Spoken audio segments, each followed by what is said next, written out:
You have to be very serious and good at it. And boy, you sure better bring a lot of good, talented people around you.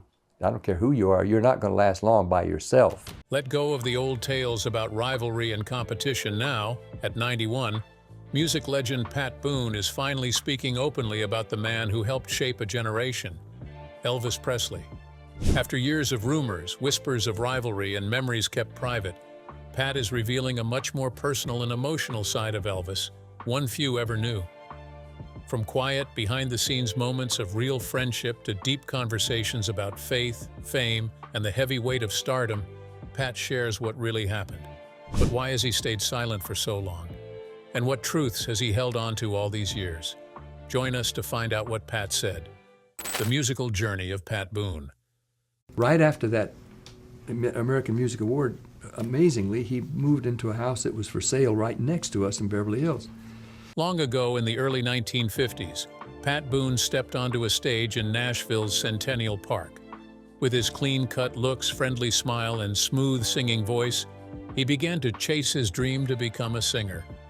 At the time, the music world was changing fast, and Pat was ready to find his place in it. In 1953, Pat Boone recorded his very first songs for a small record company called Republic Records. These early songs didn't make him famous yet, but they helped him learn and grow. By 1955, things started to look brighter. Pat signed with a new record label called Dot Records, which would help make him a household name. That same year, Boone recorded a song that would become his first big hit, a version of Ain't That a Shame, originally sung by black artist Fats Domino. Pat's version was polished and softened for a white American audience, and it quickly climbed the music charts. This started a trend. Boone would go on to cover many rhythm and blues songs, originally sung by black artists, but now sung in a way that appealed to white listeners of the 1950s. Some of these covers included Tutti Frutti and Long Tall Sally by Little Richard, I Almost Lost My Mind by Ivory Joe Hunter, and At My Front Door by the El Dorados. While these versions helped Boone become one of the top-selling artists of his time, they also caused controversy. Many felt that black artists weren't getting the credit or spotlight they deserved, as Boone's covers often sold better than the originals. Despite this, Pat Boone became wildly popular. In 1956, his version of I Almost Lost My Mind became a #1 hit. Young people across America listened to his music, watched him on TV, and bought his records. In fact, in a 1957 poll of high school students, more boys liked Pat Boone than Elvis Presley, and girls liked him almost 3 times more. Boone was different from many other stars. While rock and roll often came with a rebellious image, Boone kept things clean and respectful. He dressed in suits and sweaters, smiled politely, and rarely caused trouble. This wholesome image made him very popular with adults and big companies. General Motors even asked him to sing for their commercials, with the famous line, "See the USA in your Chevrolet, drive your Chevrolet through the USA." Though he was known for pop music, Pat Boone also had a deep love for spiritual songs. He would go on to record many Christian albums throughout his life. In fact, his connection to gospel music became a big part of who he was. Years later, in 2003, the Nashville Gospel Music Association honored him by placing him in the Gospel Music Hall of Fame. But Boone didn't stop there. Even as music changed over the decades, he kept recording and performing. In 2006, he released We Are Family Rhythm and Blues Classics, which featured his versions of famous soul and funk songs like Papa's Got a Brand New Bag, Soul Man, and Get Down Tonight. This time, Boone celebrated the songs instead of sanitizing them, showing respect for the original artists. Perhaps the most remarkable part of Pat Boone's story is just how long it has lasted and how vibrant it still is. In 2023, well into his late 80s, Boone joined legendary actress and singer Anne Margaret to perform Teach Me Tonight for her album Born to Be Wild. Even at that age, his voice remained strong, his love for music still shining through. Then, in 2024, at the age of 90, Boone released a heartfelt single titled Where Did America Go? The song reflected on how the country has changed over the years, offering both nostalgia and gentle reflection. From singing in a Nashville park as a young man to breaking records and releasing music as a nonagenarian, Pat Boone's journey through music has been long, rich, and deeply woven into the American story. His career had dazzling highs and faced its share of criticism, but through it all, Boone remained steady, true to his faith, his values, and his family. While Boone's rise to fame closely mirrored that of Elvis Presley in the 50s, he was second only to the King himself, and at certain moments he even rivaled Elvis in popularity. Their friendly competition helped shape the pop music scene of the decade. His role as a crossover artist left a lasting mark and helped open doors for future performers from all backgrounds. Although some of Boone's early success came from covering songs by black artists, beyond the charts and the fame, what truly defines Pat Boone is his consistency. Whether singing pop hits, heartfelt gospel, or soulful ballads, he always carried himself with grace and stayed grounded in who he was. And now, well into his 90s, Pat Boone's voice still echoes with the same steady strength, a living memory of a time when music was changing, boundaries were breaking, and a clean-cut young man in a sweater quietly helped shape the future of sound. But behind that calm smile and smooth voice lies a remarkable journey. How did this unlikely star rise from humble beginnings to capture hearts around the world and become a global icon? The rise of Pat Boone. Go to Florida, in fact, a one-nighter tour of Florida. The whole family, concerts all summer long. We'll be in New Orleans and Pittsburgh and the Steel Pier at Atlantic City. And Pat Boone's story began on June 1st, 1934 in Jacksonville, Florida. Originally born Patrick Charles Eugene Boone, he was raised in a family full of music, faith, and tradition. Pat was a bright student. He graduated from David Lipscomb High School in Nashville in 1952. After high school, he stayed in Nashville for college, attending David Lipscomb College, now Lipscomb University. He later transferred to North Texas State University and finally earned his degree from Columbia University in New York, graduating with very high honors in 1958. These college years weren't just about books and grades. They helped shape who Pat Boone would become. He learned how to speak clearly, dress sharply, and present himself with confidence. He wasn't just a guy who could sing, he was polished, charming, and thoughtful. Whether in front of a camera, on stage, or speaking in public, Pat had a calm, respectful presence that made people feel comfortable. As the 1950s began, the United States was changing. A new kind of music called rock and roll was exploding across the country. This music was loud, fast, and full of energy. Teenagers loved it. Artists like Elvis Presley brought wild dance moves, electric guitars, and a style that shocked older generations. But Pat Boone brought something very different to the table. Instead of loud rock or wild performances, Pat offered soft songs, romantic ballads, and smooth vocals. He had a friendly face, he wore suits, combed his hair neatly, and spoke kindly. Parents approved of him. Teenagers admired him too, but without the worry of rebellion or trouble. Pat's image was clean, wholesome, and full of traditional values. He didn't smoke or drink. He stayed true to his Christian beliefs and often spoke about his faith and family. While many stars of the time were chasing fame through shock and controversy, Pat did it with grace and honesty. Pat Boone wasn't trying to shake up the world. He was trying to calm it down. During a time when youth culture was bursting with rebellion, Pat gave people something peaceful and pure to hold on to. He reminded people of their values, their families, and their faith. And he stayed that way throughout his life. Boone never gave in to pressure to be more edgy or cool. He refused roles in movies that went against his morals. He turned down music that didn't feel right to him. Even as other stars made headlines for their bad behavior, Pat stayed focused on kindness, honesty, and faith. Many years later, Boone shared something else that surprised people. He said he was a direct descendant of the famous American pioneer, Daniel Boone. According to Pat, Daniel Boone was his great-great-great-great-grandfather. Whether singing or telling stories, Pat always had one foot in history and the other in the future. What made Pat Boone special wasn't just his talent. It was the way he stayed true to himself. In a world of loud voices and flashing lights, Boone stood tall by simply being himself. He showed the world that you don't have to shout to be heard. You don't have to rebel to be remembered. Sometimes the strongest message comes from someone who walks quietly but leaves a lasting mark. Pat Boone's rise wasn't just about topping charts or performing for cheering crowds. It was about holding tight to his faith, putting family first and staying true to his values, even while living in the glare of fame. But who was Pat Boone when the stage lights dimmed and the cameras stopped rolling? What kind of legacy did he build away from the spotlight? Beyond the spotlight, the lasting influence of Pat Boone.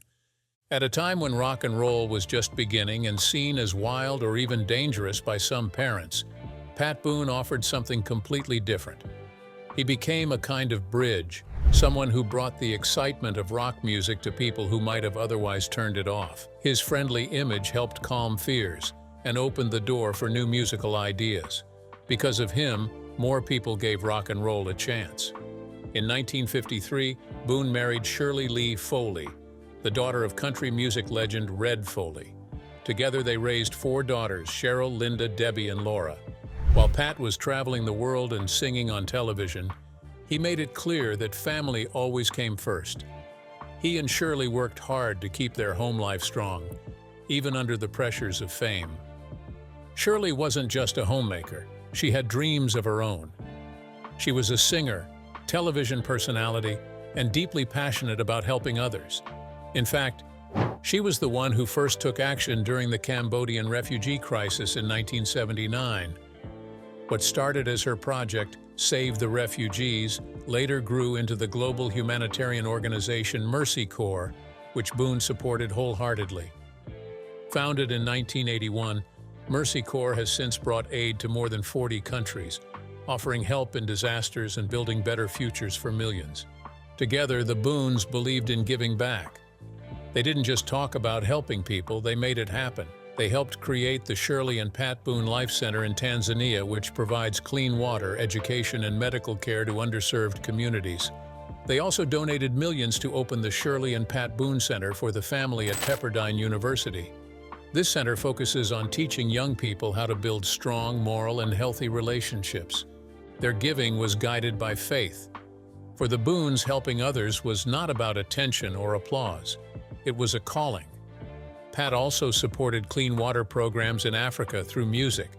He wrote and recorded the song One to raise awareness and funds for water wells in areas where children were dying from dirty water. To Boone, music was more than entertainment. It was a tool to bring healing and hope. Boone's Christian faith was never hidden. He sang gospel music alongside pop and was proud of it. He hosted gospel TV shows and helped start radio programs that shared spiritual messages with people across America. His commitment to Christian music earned him a spot in the Gospel Music Hall of Fame. No matter how popular he became, Boone never lost sight of what mattered most to him: faith, truth, and family. While other stars chased trends, he stayed grounded in what he believed. Even as times changed, Boone held to his principles. He became a motivational speaker, visiting schools, churches, and public events to talk about character, honesty, and spiritual strength. He didn't preach. He simply shared his story and encouraged others to find their own path with integrity. Pat Boone also had a fun and competitive side. He loved basketball. He once owned a team in the Hollywood Studio League, filled with stars like Bill Cosby and Denny Tarzan Miller. Later, he bought a majority stake in a team for the New American Basketball Association in 1967. Boone's team was called the Oakland Oaks, and they won the ABA championship in 1969. Unfortunately, despite success on the court, the team faced big financial problems.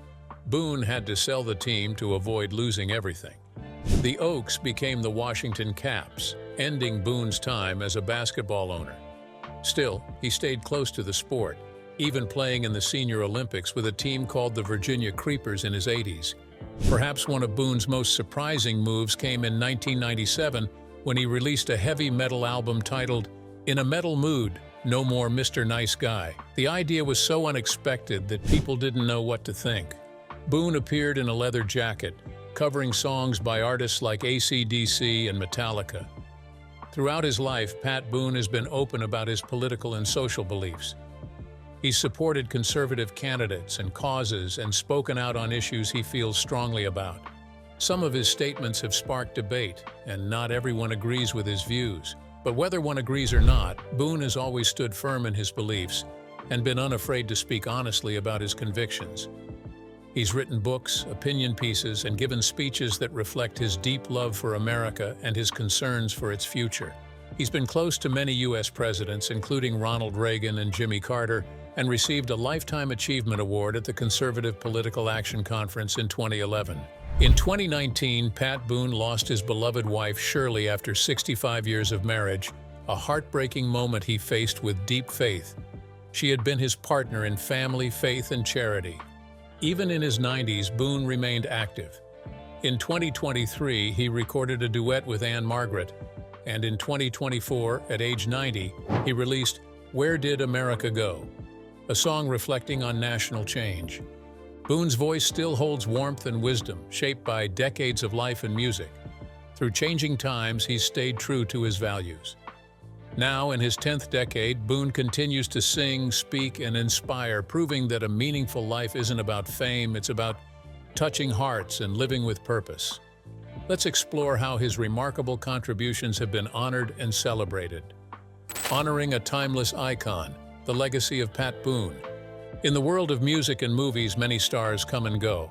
Some shine brightly for a moment and then disappear, but a few special ones, the true legends, stay with us for a lifetime. Pat Boone is one of those rare stars, and even today, over 7 decades later, he continues to create, inspire, and make a difference. According to Billboard, Pat Boone was the only artist at that time who came close to Elvis Presley's success. In fact, during the late 50s, only Elvis had more #1 hits. Boone spent 220 consecutive weeks over 4 years with at least one song on the charts every single week. That kind of consistency is almost unheard of. But Boone was never just about the numbers. What made him stand out was his image and what he stood for. At a time when rock music was seen by some as wild or dangerous, Pat offered something safe and familiar. He wore suits, spoke gently, and sang romantic songs with a soft, pleasant voice. He became the perfect teen idol for a generation searching for something steady.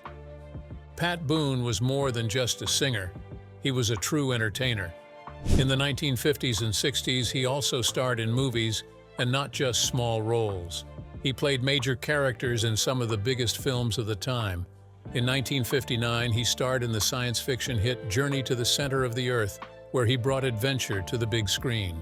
In 1962, he appeared in State Fair, a warm musical filled with heart.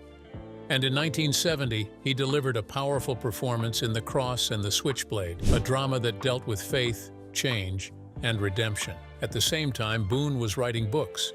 His first one, Twixt 12 and 20, became a #1 bestseller. It gave advice to young people about growing up, making good choices, and living with strong values. He spoke not just as a celebrity, but as someone who truly cared about guiding others. As the 1960s continued, Boone moved more toward gospel music, songs that reflected his deep Christian faith. He recorded hymns, hosted gospel TV shows, and became a well-known figure in Christian entertainment. His work was eventually recognized when he was inducted into the Gospel Music Hall of Fame. Even as the decades passed, Pat Boone stayed active. He didn't disappear like many stars of his time. He kept recording, writing, and speaking. He became a motivational speaker, sharing stories of hope and faith at events across the country. He also became a voice in politics, offering his opinions as a conservative commentator. Then, in November 2021, at age 88, Boone received a Lifetime Achievement Award at the American Film Market, AFM. The award was presented by Media Play News and honored his incredible career, one that has stretched over 7 decades. The event wasn't just about looking back. Boone was also there to promote a new movie, The Mulligan. Produced by Rick Eldridge and distributed by RealWorks Studios and Bridgestone Multimedia Group. The film tells a story of second chances, forgiveness, and starting over, themes that have always been close to Boone's heart. It played in over 800 theaters across the U.S., proving that even in his late 80s, Pat Boone could still bring people to the movies. This award was not just about music, movies, or fame. It was about faith, family, and integrity. Boone has always stayed true to his beliefs, even when the world around him changed. While others chased headlines with scandals or shocking behavior, Boone stayed grounded. He focused on being a good husband, father, and role model. Through 7 decades of music, movies, books, and service, Boone has shown that fame can be used for good. His story reminds us that a kind heart, strong faith, and a desire to help others can shine just as brightly as any spotlight. Did he ever have a close relationship to the king of rock and roll? Behind the fame, the friendship few knew about. When people think of Elvis Presley and Pat Boone, it's easy to imagine 2 very different kinds of music stars from the same era. Elvis, the bold and rebellious king of rock and roll with his shaking hips and wild energy, and Boone, the soft-spoken, clean-cut heartthrob who sang in a sweater and always had a smile on his face. On the surface, they seemed like opposites. For years, the media portrayed them as fierce rivals, 2 chart-topping young men fighting for the same spotlight and the hearts of screaming teenage fans. But as Pat Boone has begun to share more in recent years, the truth about their relationship was something far deeper and more meaningful than the public ever saw. Behind the headlines, photo shoots, and fame, Elvis and Pat shared something real, a lasting friendship built on mutual respect, shared roots, and a desire for something beyond fame. Now, as Boone looks back in '90s, he's shedding light on the bond he shared with Elvis Presley, a man he describes not as a rival, but as a friend searching for peace in a world that never gave him room to breathe. Their story began in 1955 in Cleveland, Ohio, a moment that Boone still remembers clearly. At the time, Pat Boone was already a rising star with a few hits under his belt. Elvis, meanwhile, was just getting started. He was booked to open for Boone at a local concert, and Boone recalled how shy and nervous the young Presley appeared. He wasn't the polished superstar the world would come to know, but rather a quiet kid with enormous raw talent trying to find his footing on a fast-moving stage. Boone described Elvis as almost timid backstage, unsure of how to carry himself in front of a big crowd. He remembers thinking Elvis looked like someone still trying to understand what it meant to be famous. But when Elvis stepped onto the stage and let his voice and movements take over, something magical happened. The nerves melted away, and a new kind of energy filled the room. Even in those early days, Boone recognized that Elvis had something special, something you couldn't teach. That first meeting didn't spark competition. It sparked curiosity and respect. Boone didn't see him as a threat, but as someone worth watching, someone worth getting to know. Though their public images were very different, Elvis and Pat Boone had more in common than most people realized. They were both from Tennessee, Boone from Nashville and Elvis from Memphis. They had both grown up in religious homes surrounded by gospel music and carried that spiritual foundation with them into their adult lives. Later in life, they even ended up living near each other in Bel Air, California. This wasn't just coincidence. It showed how closely their careers and paths remained connected, even as they each took different roads to fame. They would often visit one another's homes, sharing meals, conversations, and quiet moments away from the chaos of Hollywood. Boone said they also crossed paths at 20th Century Fox, where both had movie deals. Their dressing rooms were close by, and they'd often stop in for quick chats, just 2 Southern boys navigating a glamorous but demanding world. Boone remembers these talks not as gossip-filled showbiz exchanges, but as genuine soul-searching conversations about life, faith, and the unique pressures of being idolized by millions. What touched Boone the most during those years wasn't Elvis's fame or fortune, it was his vulnerability. Elvis may have had the world at his feet, but inside he longed for a simpler, more grounded life. Boone remembers how Elvis would often come over to his house, spending time not just with Pat, but with his wife Shirley and their 4 daughters. Elvis would sit with the children, play with them, and seem at ease in a way he rarely did elsewhere. It wasn't just the warmth of the family that drew him in. It was what that family represented: stability, love, and peace. Elvis, who was constantly surrounded by people who wanted something from him, saw in the Boone household a kind of normalcy that felt far away from his own reality. Boone could sense that Elvis deeply wished for that kind of life, but didn't know how to make it his own. Another thing Elvis missed deeply was church. He had grown up singing gospel and had a strong Christian foundation in his youth. But as his fame exploded, regular church attendance became almost impossible. Boone said Elvis once told him how much he missed the feeling of being in church, the music, the message, and the sense of connection to something bigger. Elvis wished he could go like Boone did, quietly and without cameras, just to sit in a pew and feel God's presence. To Boone, this was proof that Elvis was not just a performer or icon. He was a man searching for meaning in a world that often left him feeling empty. The idea that Boone and Elvis were fierce rivals was largely created by the press. Yes, they were both on the charts. Yes, they were both adored by teenagers. And yes, they sometimes released songs around the same time. But Boone insists there was never any bad blood. In fact, they cheered each other on. Boone admired Elvis's natural charisma and raw power on stage.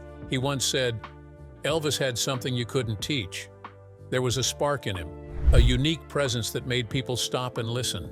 Boone didn't try to outdo that, he simply respected it. For his part, Elvis admired Boone's values, his steady family life, his faith, and his ability to stay grounded despite the pressures of fame. He saw something in Boone that he wanted for himself: balance, peace, and a life that made sense.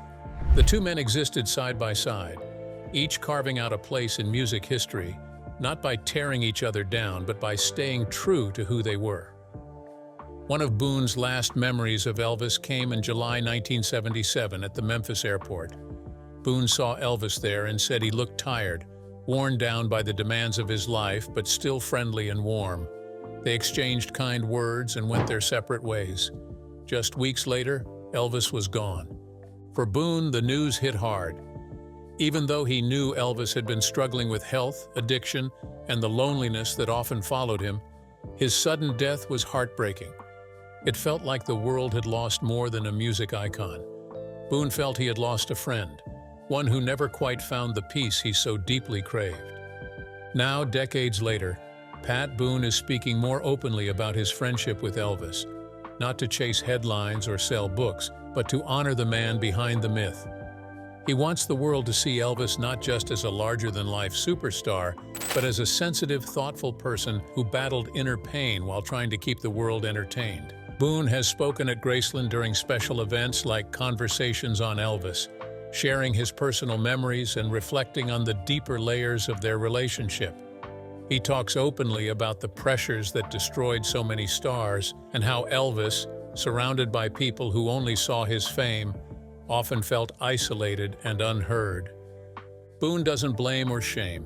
He speaks with compassion, as someone who walked a similar path but with different outcomes. His reflections aren't just about Elvis, they're about the cost of fame, the hunger for connection, and the human need to be seen for who we really are.